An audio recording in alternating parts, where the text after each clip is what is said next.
on to signing day. So we have 15 returning starters from a year ago. We lost 7 starters, all conference guys, but we did get 17 new transfers in at the mid-year.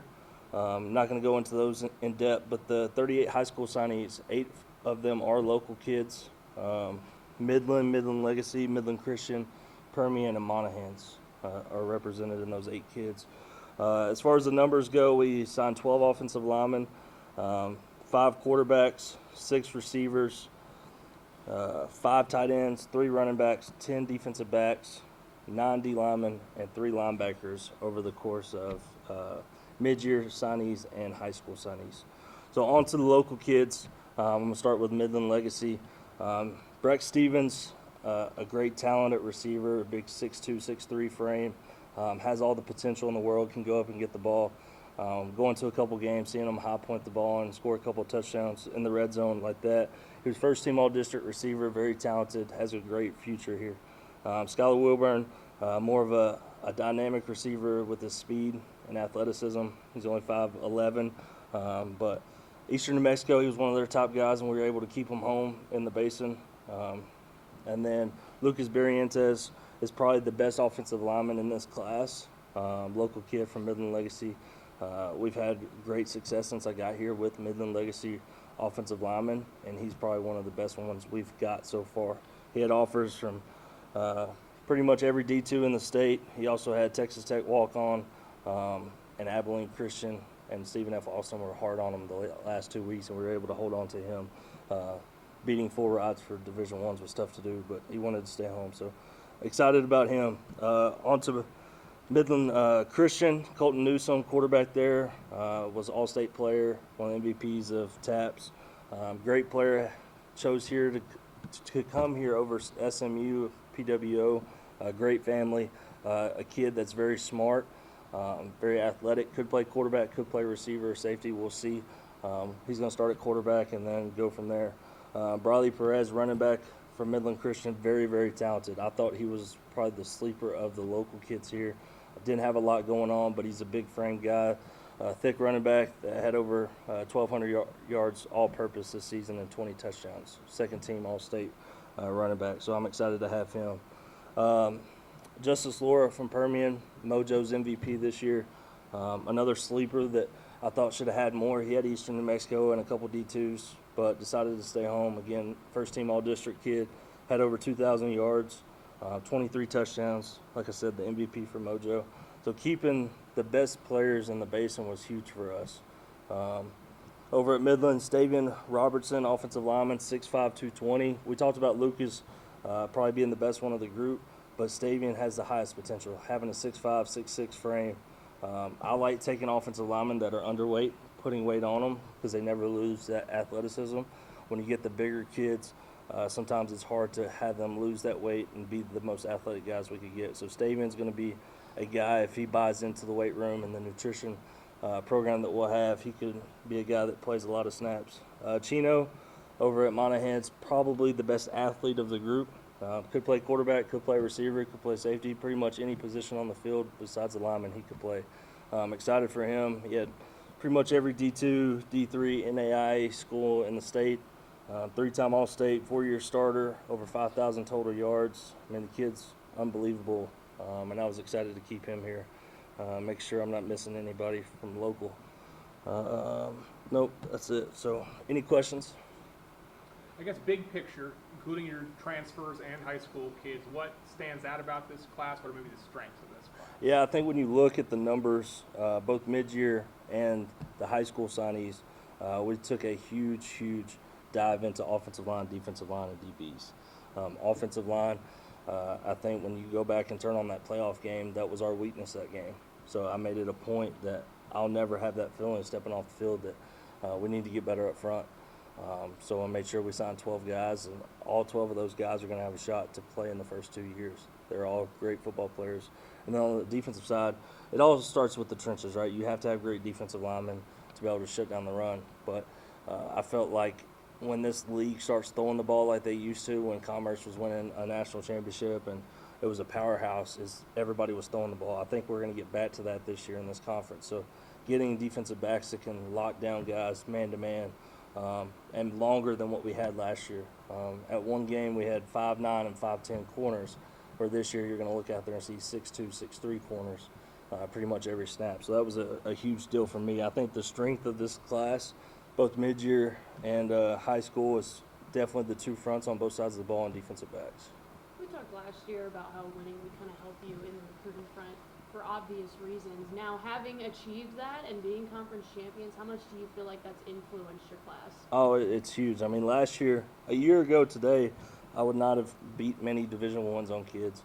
I wouldn't have beat the Angelos, the West Texas, and all those powerhouses that everybody thinks about in Texas. Well, this year, every single one of these kids, for the most part, that we signed had an Angelo or West Texas or Kingsville offer where we were beating the in-state D2s, but we're also beating the Pitt States, the Ferris States, the Grand Valley States, Valdosta States. Pretty much all the powerhouses in the country we were able to beat because obviously our facilities are top-notch, the people here are top-notch, but we had a winning season and won the conference and went to the playoffs. And this class is, in my 7 years or 8 years of coaching, I think the best class top to bottom that we've ever had. You mentioned a lot of those coaching changes up at the top. What can you say about how well those guys have recruited for you just since December when they got the jobs? Yeah, I mean, it's all about relationships, right? A lot of these guys were on our board, but also East Central's board or Delta State's board. So they already had previous relationships with a lot of these guys. So coming in, it was just changing logos, basically, right? The person doesn't change, but the school changed. We're big believers in relationships matter, and relationships win kids over. As long as the facilities and money and all the scholarship stuff's about the same, that's what's going to win the day. And our staff does an incredible job of building relationships, both with the high school players and the coaches. Replacing Kenny's going to be huge. Can you take us through what the quarterback position looks like right now between returners, transfers, and new freshmen? Yeah, so starting with the top, Dylan Graham was the starter for Justin Kerrigan his last season here. Started 8 games, had a pretty solid season. Threw a couple picks that I bet he wished he had back. But we redshirted him last year, having Kenny here. So he was able to learn the offense, be more of a coach, and just take a step back and watch for a season. So right now going into spring ball, he's our first string quarterback. Brought in a transfer, Kai Kuntz from Independence Community College in Kansas. Very athletic, 6'2", 6'3" frame kid that everything that Kenny was able to do with his athleticism, this kid has that and some. Just wrangling in some of the throwings and footwork stuff. He's got all the tools to be special. Behind that, it's going to be a lot of freshmen. Obviously, Blake Flowers is still here from Seminole, and a couple other guys. But we brought in Logan Cundiff, who's a high school kid from Fossil Ridge, who had 4 Division I offers, including UTSA. Very talented quarterback, 6'1", probably undersized a little bit with only weighing 175 pounds. But we put that on his frame. He's going to be really, really special, athletic kid. Isaac Morin, he's from Klein Cane. Kid's unbelievable talent, lefty, 6'3", 190 pounds. His dad's a football coach, college coach, so you know he's going to be smart in that regard, just like Kenny was. So it's an exciting class. Obviously, having Chino and having Colton here as well, we have a shot to be really, really special in that room as well. But I'm not going to name a starter until fall camp. You kept a lot of the homegrown talent. Again, like you mentioned, some of the best players to come out of our area staying home. How important is that? I told you guys when I sat here with Dr. Woodley and Todd Dooley in my opening press conference that we want to win the Basin. And since I've been here, we've signed 22 kids from the Basin to stay home. I think that's a testament to that's what we're going to be. I mean, we're going to get the best kids here and then get the best kids from Dallas and Houston and other areas. But if we don't win the local kids and I see them go be all-conference guys at West Texas or Angelo or Eastern New Mexico, then I didn't do my job right. Obviously, I want the Permian Basin to support us, and I think they will at a higher level than ever before because we're winning, and everybody wants to associate with winners. But also seeing the same names they see on Friday night or here on Friday night is huge to get everybody in the stands. Going through this recruiting year, have you noticed a change in perception when it comes to high school kids and the coaches? Oh, absolutely. The one perception that hasn't changed for UTPB or West Texas is people just don't know what's out here, right? From Dallas or Houston, they hear West Texas and they think flat plains, nothing but dirt, nothing to do, all that. But then they get here on visits and they're shocked at what the campus looks like. They're shocked at the football facility and that there's 350,000 people between the two cities and that there's 2 shopping malls and all kinds of things to do and eat. It shocks a lot of families when they get here. But the perception of the local people has changed tremendously. A year ago, it was tough sell to get people to stay home. They wanted to go elsewhere and see what there is out there, right? But this year it was a little bit easier. The Justice Lords of the world, the Lucas Barrientos of the world, where guys, like, they want to be here. They see that this is a winning program now. They want to be a part of that. They don't want to leave for something else when they could stay home and family could see them every single day, but them also play for a great university.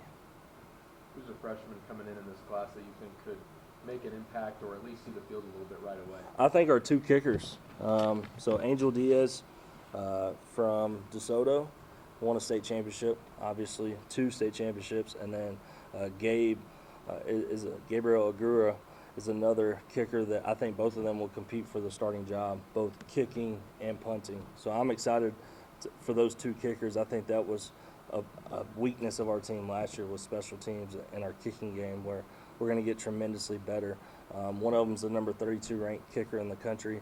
The other one's the 52nd ranked kicker in the country. Both of them 4.5, 5 stars. Kids that we shouldn't be able to get, but we're getting now because of our programs, winning at a high level and the culture that we've built here.